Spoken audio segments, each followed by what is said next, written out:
Suspense. And the producer of radio's outstanding theater of thrills, the master of mystery and adventure, William N. Robeson. A couple of years ago, we were delighted to chill our audience with the performance of Frank Lovejoy in a story of civilian aviation called The Long Night. Since that time, Mr. Lovejoy, undaunted by the terrors of his performance, began taking flying lessons and recently qualified and was licensed as a private pilot. This accomplishment, plus the many requests of air-minded listeners, have impelled us to repeat the story now, with a deep bow of appreciation to the unsung heroes of the Civil Aeronautics Administration who man the control towers of the nation's airports all day long and through every long night. Listen then as Frank Lovejoy stars in The Long Night, which begins in just a moment. Memo on medals. Interesting information about our military awards and decorations. For almost the first half-century of its existence, from 1862 till 1904, the original design of the Medal of Honor was identical for both the Army and Navy. A five-pointed star with a large medallion in the center showing the goddess of wisdom, Minerva, warding off the figure of discord. The Navy Medal of Honor hung suspended from its ribbon by a small anchor. The Army Medal of Honor by an eagle resting on crossed cannons. Originally, the ribbon was the same for both branches of service. 13 vertical stripes of red and white topped with a blue border. In 1904, the Army changed its medal to the present design, with just the head profile of Minerva in the center of a smaller star backed with a green enamel laurel wreath. In 1913, the Navy changed its Medal of Honor service ribbon and in 1919 made an additional change, resulting in the present-day design, 5 white stars on a field of blue. The Medal of Honor, today as in the past, remains the highest military decoration that can be earned by an American serviceman for devotion and valor above and beyond the call of duty.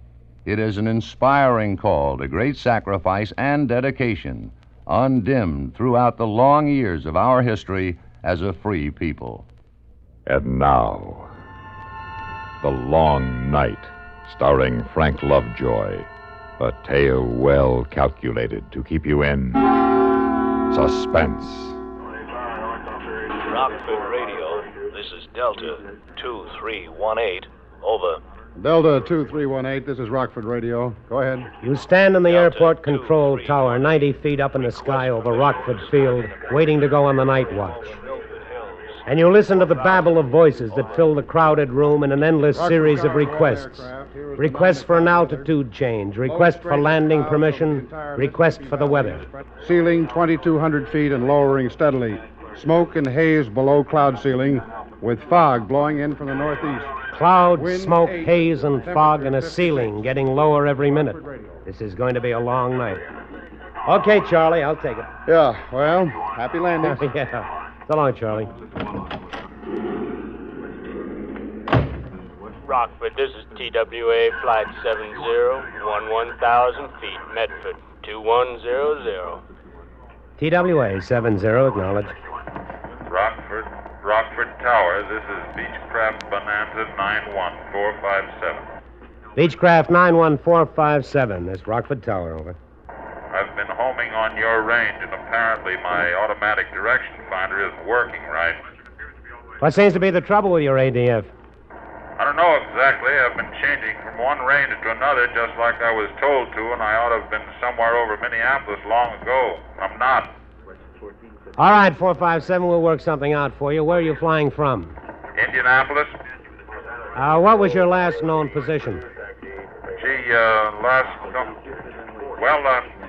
I'm trying to think. I guess the last time I positively knew where I was when I departed Indianapolis. What time was that? About 5:30, maybe 5:45. 5:30? Please verify. That would be more than 3 hours en route. You should be well out of my range. Yeah, I know, but I've been circling for more than an hour trying to make the ADF work and looking for Rockford. What's your remaining fuel? Well, I guess there's no use kidding myself. I think I've got about 45 minutes. Maybe at the very best an hour. What's your altitude? I'm at 5,000 indicated, about 1,000 above the clouds. 457, take a good look around you. Are there any breaks in that overcast? Do you see any holes, any thin spots in your area at all? No, it's solid. It's completely solid layer. Are you an instrument pilot? What do you mean? I mean, are you checked out on instruments? Do you have any instrument training? No, I've never been on instruments in my life. I'm just lost.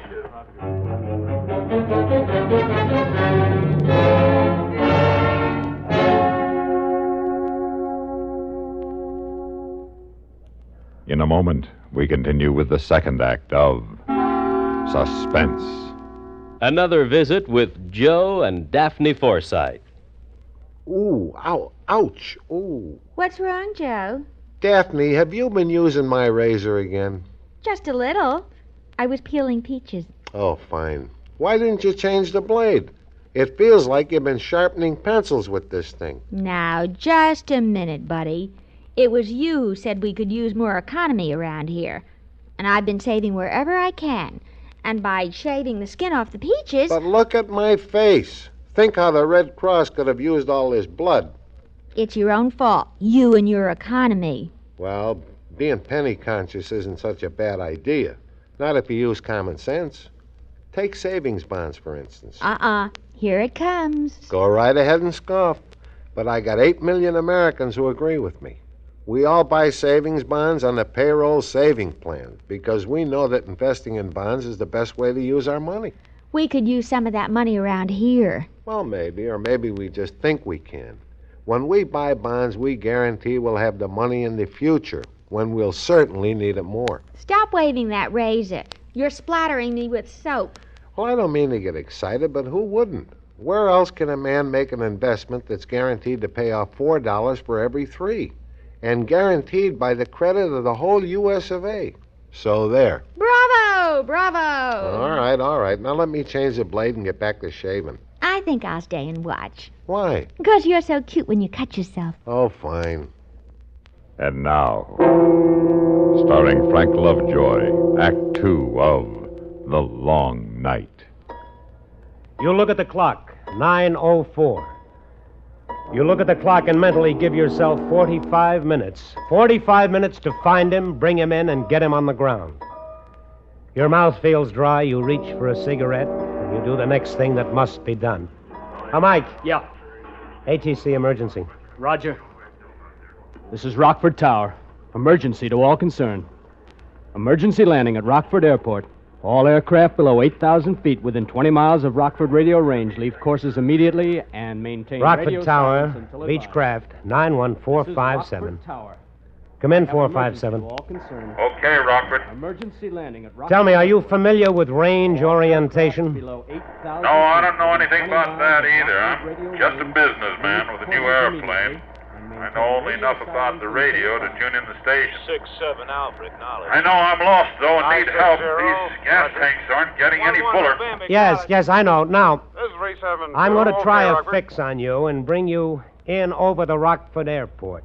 I'll tell you what must be done, but you have got to do it. I can't fly the airplane for you. Do you understand?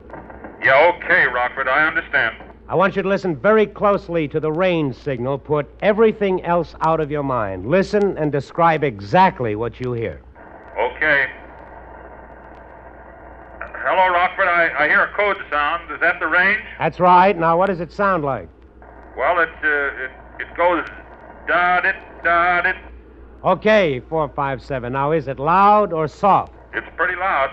Okay, that's the N quadrant. Now, I want you to tune to the Madison, Wisconsin range and tell me what you hear. Okay, wait a minute. Yeah. Hello, Rockford. I've got the Madison range. What does that read? Well, it's just like the other, only backwards. Dit-da, dit-da. That's right. I can hardly hear it, but it's there, all right. Okay, 457. Now, that's the A quadrant. Now, I want you to try Peoria and then Chicago. Rockford, Madison, Peoria, Chicago. 4 corners to check from. 4 radio sounds that you hope he's reading correctly. You finish the check and he comes through without a bobble. You know you have him fixed. You know at least his direction from you. You take a deep breath, and for the first time you feel a tiny flicker of hope that you're going to find your stranger and get him in all right. But you're a long way from home. You light another cigarette and you push the black microphone button hard. Now listen carefully. 457, I'm going to run a check procedure on you. I want you to take up a northeast heading. Turn your volume down as low as you can and still receive the rain signal. At the very moment you detect a change in signal strength, either higher or lower, advise me. All right, Rockford, I'll do my best. Hello, Rockford. My gauges indicate empty tanks. There's some gas left, I know, but I have no idea how much. You know where I am? I'm quite sure of your direction from me, and I believe I know how far you are out within, say, 20 miles. If what you've told me is correct, I estimate you have 30 minutes fuel remaining. I believe your gauges are indicating normally. Now try to concentrate on doing what I've told you to do. Yeah, okay, Rockford. I don't want you to think I'm ungrateful. I realize you can't afford mistakes, but I can't last much longer. I'm not trying to hurry you, but the gauges stay empty and my son is getting sick. You didn't say anything about having any passengers aboard. How many are there? Just my son and me. Is the air rough? Is there turbulence? No, the air is smooth. You said your son is getting sick. Well, he's scared. That's what's making him sick. You see, he's only 9 years old.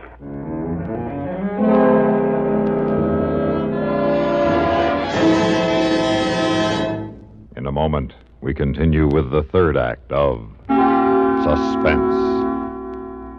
We have, together, ample capacity and freedom to defend freedom. This is NATO, the North Atlantic Treaty Organization. Soviet-dominated nations are held together only by political and military coercion. The strength and fiber of NATO lies in the fundamental unity in the face of dangers which threaten. Thanks to this solid fundamental unity, NATO nations can overcome difficulties and bring into harmony their individual points of view. The United States of America is a part of NATO. You should be aware of and alert to the objectives and programs of the North Atlantic Treaty Organization. And now, starring Frank Lovejoy, Act 3 of The Long Night. You don't say anything for a long minute.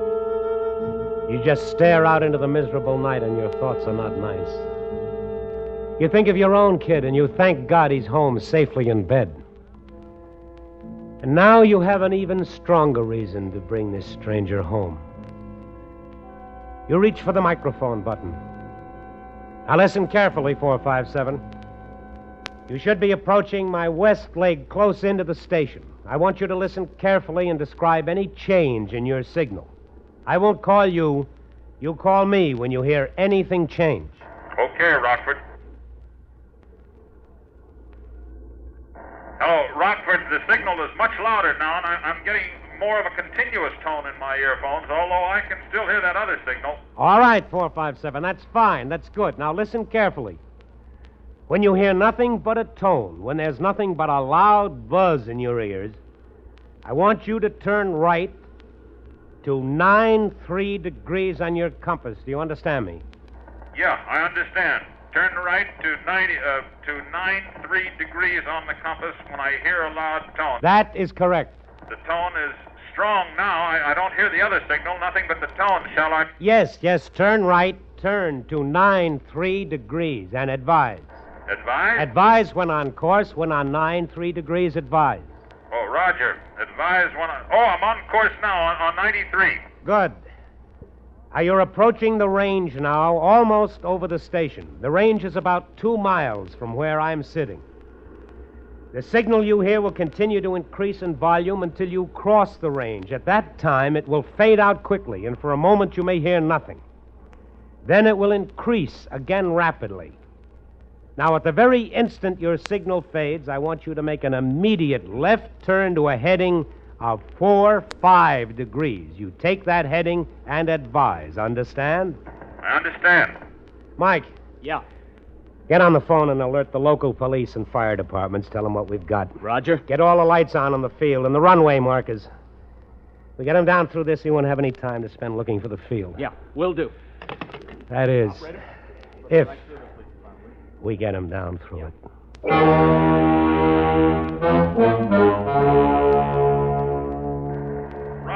Rockford, I'm over the range and starting a turn. It's just like you said. It's exactly the way you said it would be. Roger, 457. You're doing fine. Now, come left to 45, straight and level. Hold it until I tell you different. I'll call you back. I think you got him, Ken. If he's where he ought to be, we'll hear him in about 20 seconds. I'm going out on the platform and listen. Let me know if he calls in. Okay. You stand on the steel grating of the tower platform. You try to hear over the sounds from the field below. You strain your ears for a sound that should come to you out of the southwest. You never want to hear anything so much in your life. You hold your breath. You stop breathing to hear better. And then it's there, a single engine singing a quiet, sweet sound and approaching directly on course. You flick your burning cigarette out into the black space and stumble back into the tower room and grab the mic. 457, this is Rockford. You're over the field. I hear you clearly. Start a 360 immediately and orbit in your present area. Beginning at 360. For God's sake, tell me what to do. This engine is ready to quit. Snap a look at the clock. It's 9:46. 5, maybe 6 minutes more if you're lucky. 6 minutes at the outside to get him lined up properly for a straight-in approach, to talk him down through 4,000 feet of solid clouds. 6 minutes to bring off a miracle. You mash the microphone button hard and you try to sound calm. 457, I hear you plainly. You're circling the airport. Now, there isn't time to talk this thing out. You'll have to do exactly what I tell you to do the first time and do it right. There simply isn't enough time. Wait a minute. Do you have any parachutes aboard? No parachutes. All right. We'll have to do it this way. Now, listen to what I say. You don't have to talk. You just listen. Now, come around to a due west heading. Due west. As you do, start slowing her down. Slow her down. Trim her up for a power approach. A normal power approach. Do you understand? I understand, Rock. Don't talk. Just bring her around. Head west, power on, slow her down. Flaps down to approach position. Trim her up, make her steady. Advise me when you're headed west and slow down. I'm trying to get her steady. I'm trying to do what you told me. All right, 457. Don't talk. Advise when on course. Rockford, I'm on 270 now, slowing down. I don't know.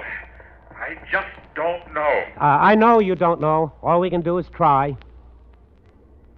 I'm down to 80 now, flaps down and power on. Roger. Now, 457, you're going to bring her around very slowly and precisely to an east heading. You're going to handle her very gently so she won't fall off on you flying so slow. Do you hear me? Yes, I hear you. Let her continue to settle at 500 feet a minute. Just bring her around slowly to the east, recover, and then take your hands off the controls. She won't fly with my hands off the... She will fly. She'll fly better than you can. Now listen to me. When you're eastbound, hands off. She'll descend slowly into the clouds. After you're in those clouds, do not touch the controls. I don't think that Don't think. Do as I tell you. Now, when you get in the clouds, everything will change for you. You'll think the airplane is all wrong, that it's doing everything it shouldn't do. If you leave it alone, it'll start a slow spiral to the left, but I don't think it'll be enough to do any harm until you've broken out under the ceiling. Now, whatever it does, you'll think it's going to the right or up or down or even spinning. But it won't be doing any of those things unless you make it do them. Now, don't touch it. Are you eastbound? I'm eastbound, yes. Now, take your hands off the controls. But Take your hands off now. Okay. Hands are off. All right, now, just let her have it. Let her fly herself. ceiling's down to 600 feet, Ken. Oh. Doesn't give him much time to recover and get his bearings when he breaks out, but it's all we can do. It's all anybody can do.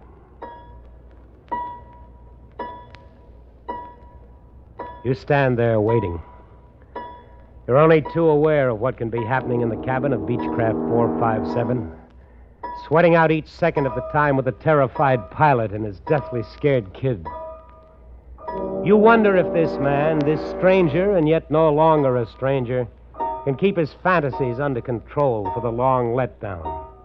The lonely, long letdown through total darkness with nothing but a great fear for a companion. A minute goes by, another, and then... Rockford! Rockford, it's turning, Rockford! Turning, airspeed's high, going higher! Get off those controls, cut the throttle. I've got the throttle closed, but she's slowing down fast. I can't see, I can't... All right, she's going to stall. Give her the throttle slowly. Keep your hands off except the throttle. She'll climb back out on top if you keep your hands off her. 2 minutes wasted. And now, if the teacup of gas still in his tanks holds out, if he gets back on top, you still have to do it all over again. You begin to feel the long night closing in on you. He's almost calm when he calls you back this time. You can almost hear his sigh of relief. Hello, Rockford. I'm back on top now. Good. Now let's try it with the power off this time. No use, Rockford. It's just no use. I can't do it. I was fine until I got into those clouds. I just couldn't sit there and do nothing. I just couldn't. I know I can't do it again. Listen, there's time. There's time for another try. Forget it. The engine just quit. That's it, Rockford. You can Forget still... it. You're wasting your time. I just want to say thanks for trying. Hello, 457. Hello, Beach, 457. He can't hear you, Ken. His hands froze to the mic. Yeah.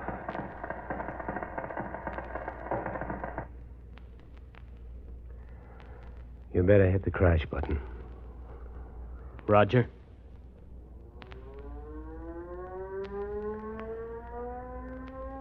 Rockford Tower to all planes awaiting landing instructions. The emergency is over. Normal radio procedure is now in effect. Rockford Tower out. This is United 512 at 12,000 feet, Plainview Range at 2151.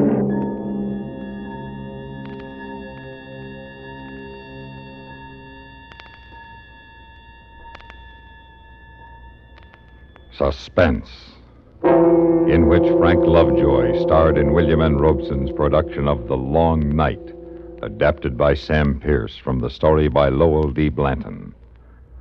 Supporting Frank Lovejoy in The Long Night were Barney Phillips, Peter Leeds, Sam Pierce, and Eddie Firestone. Listen. Listen again next week when we return with It's All in Your Mind, starring Barry Kroger. A tale of telepathy and terror, well calculated to keep you in suspense.